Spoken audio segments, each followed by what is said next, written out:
여러분에게 국가는 무엇입니까? 여러분 그런 생각 해보셨죠? 대한민국은 나에게 무엇인가? 뭐 월드컵 하는 데 가서 빨간 옷 입고 와 할 때 그냥 기분 좋은 거 말고요. 그거는 뭐 어느 나라나 다 하는 거고 어떤 시대나 있는 것이기 때문에 그런 거 말고 진지하게 나의 삶에서 국가는 뭐냐?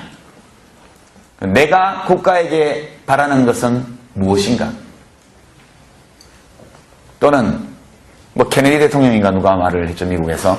뭐 국가가 나를 위해서 무엇을 해줄 것인가를 생각하지 말고 그 전에 내가 국가를 위해서 무엇을 할 것인가를 생각하라. 좋은 말씀인데요. 우리나라에서 대통령 후보나 대통령이 이런 말 하면 맞아 죽습니다.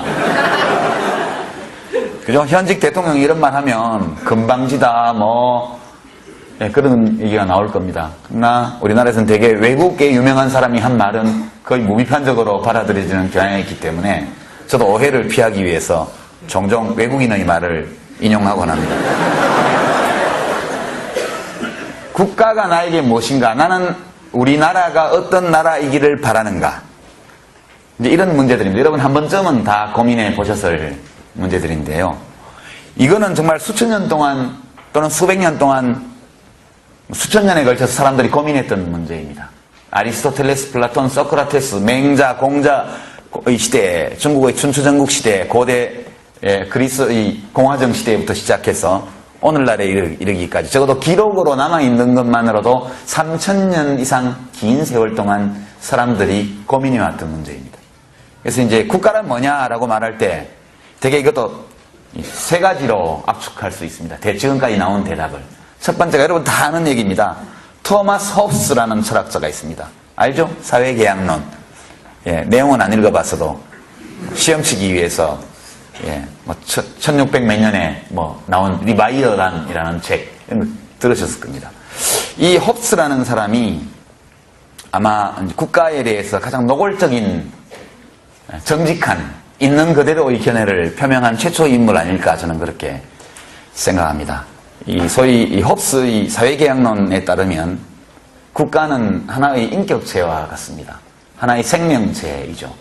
홉스는 국가가 왜 생겼냐, 어떻게 생겼냐를 설명을 이렇게 했습니다. 간단하게 설명을 하면 우리 모든 사람들은 태어났을 때 자연에 의해서 똑같은 권리를 가지고 태어난 존재다. 맞죠? 이것이 자연법이 우리에게 허용한 겁니다. 이걸 자연법이라고 그랬습니다. 자연법에 따라서 우리 인간은 누구나 다 태어날 때부터 동등한 권리를 가지고 있는 평등한 존재로 이 세상에 와 있습니다. 우리들 각자는 자기의 소망과 욕구를 가지고 있죠. 그런데 인간이 가지고 있는 소망과 욕구에 비해서 실제로 소망과 욕구를 충족하는 데 사용할 수 있는 여러 희소한 재화, 자원 이런 것들은 제한되어 있습니다.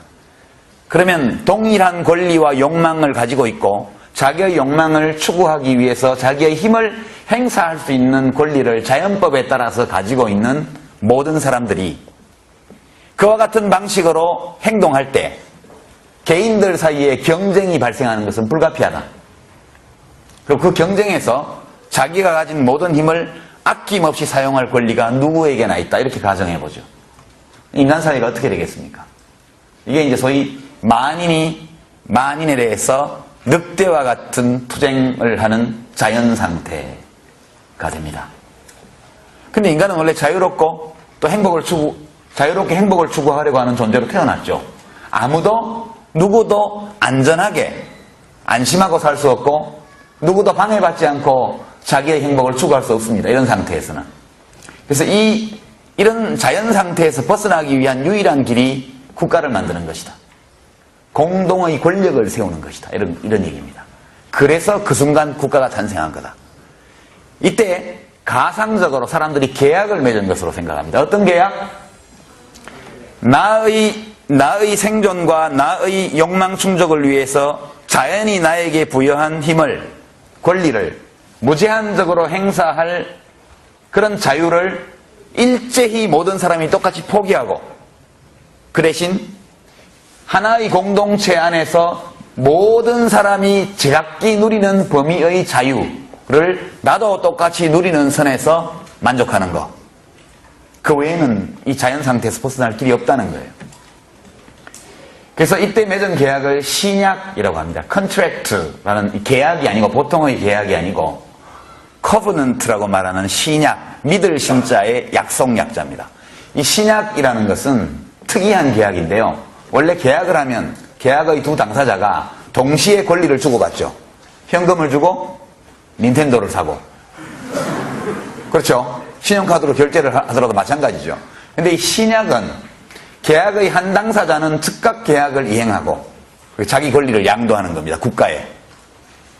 그리고 국가가 시간을 두고 천천히 약속한 바를 지킬 것이라고 믿고 자기의 모든 권리를 지금 양도하는 거죠. 이렇게 모든 사람이 자기의 권리를 양도해서 국가를 만듭니다.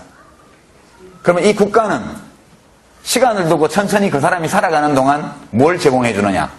외부의 침략으로부터 나를 지켜주고 우리 사회 내부의 무질서와 범죄로부터 나를 보호해주는 이 약속을 국가가 지켜준다는 것을 믿고 내가 가진 모든 권리를, 자연법적 권리를 국가에 양도하는 겁니다. 이것이 국가의 탄생. 명료하죠? 이것은 매우 위력적인 국가론입니다. 우리 인간들에게는요, 문명이 약 10,000년 전에 발생했다. 보통 그렇게 이야기합니다. 호모 사피엔스가 지구상에 번창하기 시작한 것이 약 40만 년 전이라고 그러고요. 이 인간이 되기까지 최초의 생명체, 최초의 유기세포, 최초의 세포에서, 단세포에서 인간까지 진화하는데 약 40억 년이 걸린 것으로 이야기를 합니다. 이 인간의 두뇌 속에 뇌간, 대뇌피질 등등으로 이루어진 이 두뇌 속에는 40억 년에 걸친 지구 행성에서 생물 진화의 모든 역사가 다 여기 집약되어 있습니다. 진화의 최고 형태니까요. 그러니까 이렇게 살아오는 동안에 외부 침략으로 인한 절멸의 위험, 자기가 속해 있는 어떤 지역적 범위 안에서 동일한 종의 구성원들 사이에서 벌어지는 대립, 전쟁과 같은 경쟁 상태, 만인이 만인에 대해서 늑대와 같은 상태, 이런 위협에 처해서 40만 년을 살아온 존재가 인간입니다. 호모 사피엔스. 우리들의 마음속에는 외부 침략에 대해서 느끼는 두려움, 우리 사회 내부의 무질서와 범죄의 희생물이 될지 모른다는 공포감, 이런 것들이 일종의 유전정보처럼 각인되어 있습니다. 우리의 몸속에는. 그래서 국가의 발생을 이와 같은 외부 침략과 내부의 무질서, 범죄에 대한 공포감의 토대를 두고 국가의 기원을 설명한 이론이고, 그래서 매우 큰 타당성을 가지고 있는 보편성 있는 설명 방식입니다. 제가 보기에는. 특히 우리나라처럼, 그러니까 홉스의 이 이상국가, 사회계약으로 성립한, 신약을 통해서 성립한 이 이상국가는요, 통치권자와 신민으로 구성되어 있습니다. 통치권자와 신민으로.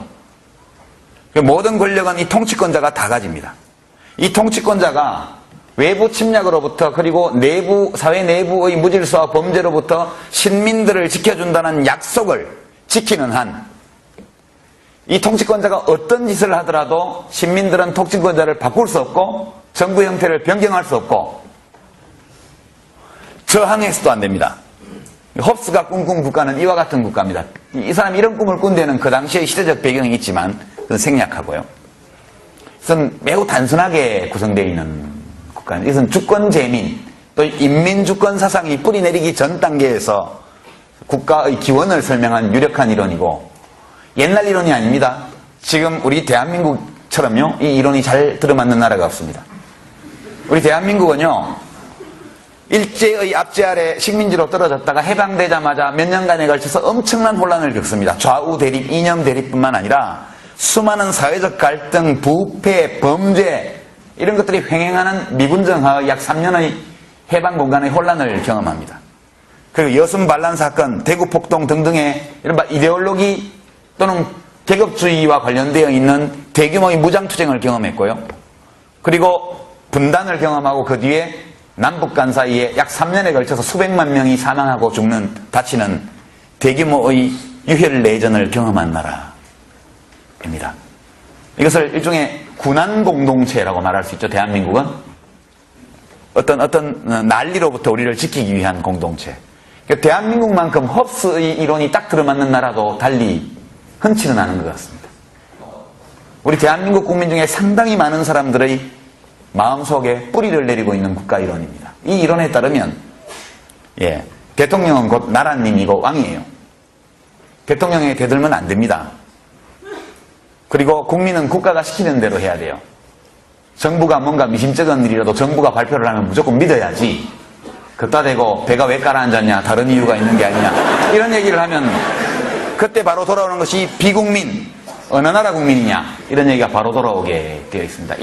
이런 국가관을 가지고 있는 사람에게는 진실이 중요하지 않아요. 우리 헌법이 헌법 제1조부터 제37조까지 규정하고 있는 국가의 의무, 국민의 기본권, 이런 것은 별로 중요하지 않습니다. 법질서 수호, 국가 안보를 위해서는 자유, 정의, 평등, 이런 우리들 모두에게 너무너무 소중한 다른 가치들은 거기 종속시켜도 된다라고 생각을 합니다.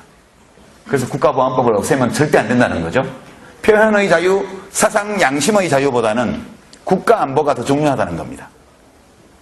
그러니까 이 홉스의 국가 이론이라는 것은 굉장히 뿌리 깊게 우리 사회 속에 뿌리 내리고 있고 정착해 있고요. 약 대한민국 국민 유권자 중에서 3분의 1 정도는 이 국가 이론을 신봉하고 있는 것으로 저는 추정합니다. 이것이 한나라당의 지지율과 일치하죠. 35%.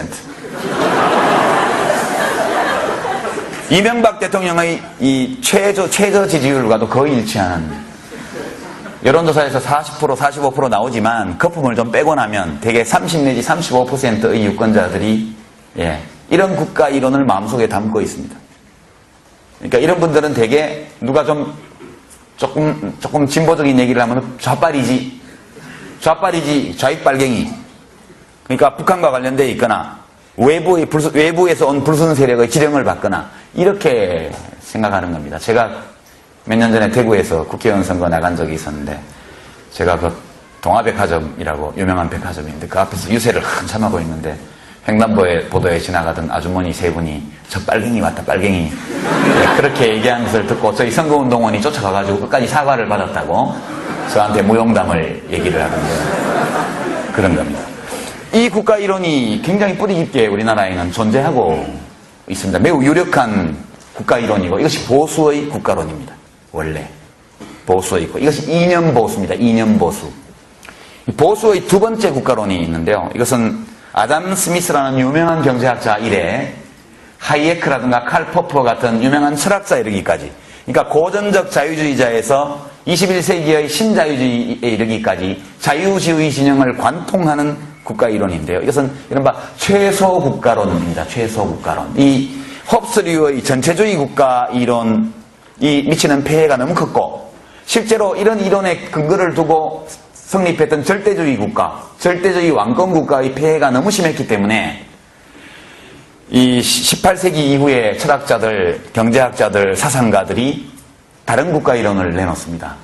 그러니까 국가 안보와 법질서 수호에 대해서 국가 역할을 인정하고 그것을 하는 것이 국가의 기본 임무라고 인정하더라도 그 방식은 주권 재민, 인민주권 사상에 입각해 있는 헌법에 따라야 된다.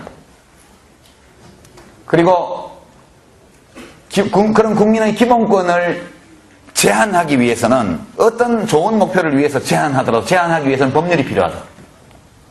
법률로 이것을 제한할 때에도 불가피한 범위에서 해야지 이 자유와 권리의 실질적 내용을 침해하면 안 된다. 이게 전부 우리 대한민국 헌법에도 들어있는 조항들입니다. 이런 국가 이론이 세워지게 됩니다.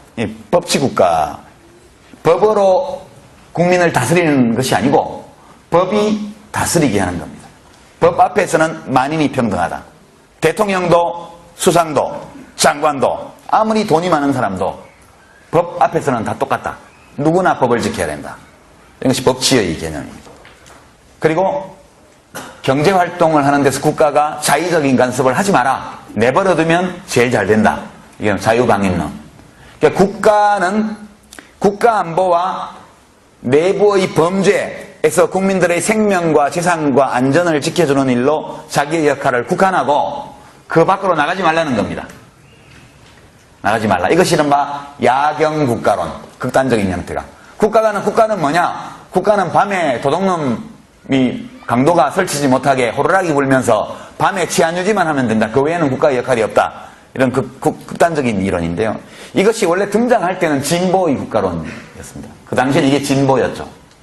이것이 상식이 되고 나니까 그 다음에 이것이 보수의 국가 이론이 됩니다. 이 보수의 국가 이론은 어떤 뜻이냐면 국가가 적극적으로 나서서 뭘 하지 말라는 거예요. 국가가 직접 악을 저지르지 않으면 된다. 국가와 상관없이 바깥에서 벌어지는 일들에 대해서 국가가 되도록 개입하지 말라는 겁니다. 생산 라인 하나를 독립시켜서 과장을 사장으로 임명을 하고 독립법인을 세운 다음에 회사가 그 회사하고 계약하는 형식으로 해서 멀쩡하게 있던 노동자들을 쫓아내고 그 자리에 비정규직 사내 하청을 받아서 월급을 반으로 깎았다. 이 경우 이것은 계약 자유에 해당되죠. 누가 이 계약을 강제한 것이 아니기 때문에 그 비정규직 노동자들이 하청회사하고 근로계약을 한 거예요. 자발적으로. 각 개인이 자발적으로 계약한 것이니까 이 문제에 대해서 국가가 개입하면 안 된다. 그런 뜻입니다. 이것이 오늘날 우리가 보는 소위 시장보수, 시장형 보수의 국가이론이에요. 지금 우리나라의 가장 강력한 정치 세력인 한나라당에는 앞에서 말한 토마스 홉스가 말했던 류의 이념보수, 이념형 보수, 그리고 두 번째 이 시민혁명 시대에 나왔던 진보적 국가이론, 오늘날에는 이것이 시장형 보수라고 일컬어지는 이 보수적 국가이론, 이 두 개가 뒤섞여 있는 것이 지금 한나라당입니다. 아주 강력한 세력이고요.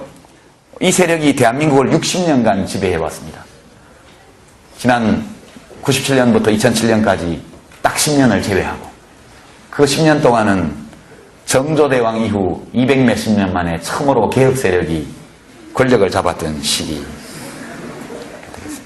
세 번째가 이제 처음에 이 최소 국가론, 국가는 하는 일이 적어야 된다 라는 이 이론이 나왔을 때 사람들은 처음에 여기에 매혹되었죠. 그래서 이런 주장을 하는 사람들이 권력을 잡았습니다. 시민혁명이죠. 소위 부르주아 계급, 유산 계급, 재산이 많은 계급이 정치를 장악했죠. 그러고 나서 보니까 말로만 법 앞에서의 평등이지 모든 부와 생산수단, 소득을 전부 소수의 부자들이 유산계급이 독점한 가운데 다수의 근로대중은 절대적 궁핍 속에 시달리고 있다. 이 사실을 알게 된 사람들이 결국 마르크스주의 국가이론을 만들어내게 됩니다. 이것이 도구적 국가론입니다. 도구적 국가론. 국가는 뭐냐? 국가는 아무리 좋은 얘기 하더라도 다 쓸데없는 소리고, 국가는 소수의 유산계급이 다수의 무산계급을 착취하고 지배하기 위한 도구에 불과하다. 이것이 마르크스의 주장이었고, 이 주장이 한때 지구의 절반을 점령했습니다. 지난 20세기에. 이 도구적 국가론에 따르면 다른 방법이 없어요. 인간을 해방시키기 위해서는. 오로지 사유재산을 폐지하기 위해서 국가 권력을 무산계급이 탈취해야 되고 전국적으로 국가 그 자체를 소멸시켜야 된다. 그런 결론 외에는 없습니다. 그러니까 필연적으로 이런 국가이론은 물리적인 힘을 동원한 이 지배계급에 대한 타도투쟁, 국가 전복투쟁, 혁명투쟁으로 갈 수밖에 없는 겁니다. 이것이 한때 지구의 절반을 집어삼켰는데 실제 국가가 없어졌느냐? 그렇지 않죠. 이렇게 주장한 사람들이 권력을 잡고 나서 그 국가는 토마스 홉스가 말한 그 국가로 회귀해버렸습니다. 마르크스가 말한 이상국가, 이런 것들은 역사의 시간 속에서는 불가능한 게 아닌가, 저는 개인적으로 그렇게 생각합니다. 진화적 시간, 그러니까 수만 년, 수십만 년 또는 수백만 년, 수억 년의 긴 진화적 시간 속에서는 인간 자체가 진화하니까요. 가능할지도 모르겠지만 역사의 시간, 우리가 인식하는 100년, 200년, 1000년 이런 시간 속에서는 불가능하지 않을까, 저는 그렇게 봅니다. 사마천이 2000년 전에 사기에 2300년 전에 사기라는 책에 기록해되었던 권력의 행태, 인간들의 삶의 방식, 이런 것들을 보면 현대인과 거의 다르지 않습니다. 그러니까 지난 3000년간 인간이 생물학적으로 진화했다는 증거가 조금도 없습니다. 그래서 제가 역사의 시간 속에서는 인간의 생물학적 진화가 더 진행된 상태가 아니고서는 공동선과 사회적 책임의식, 이것만으로 무장한 사람들로 이루어진 그런 자유로운 개인들의 자율자발적인 연합체로서의 국가 이런 것들은 어렵지 않을까 저는 사실 속으로 그렇게 생각합니다. 시간이 많이 됐는데 말씀해주신 우리 시민 정책연구원장님께 다시 큰 박수 부탁드립니다.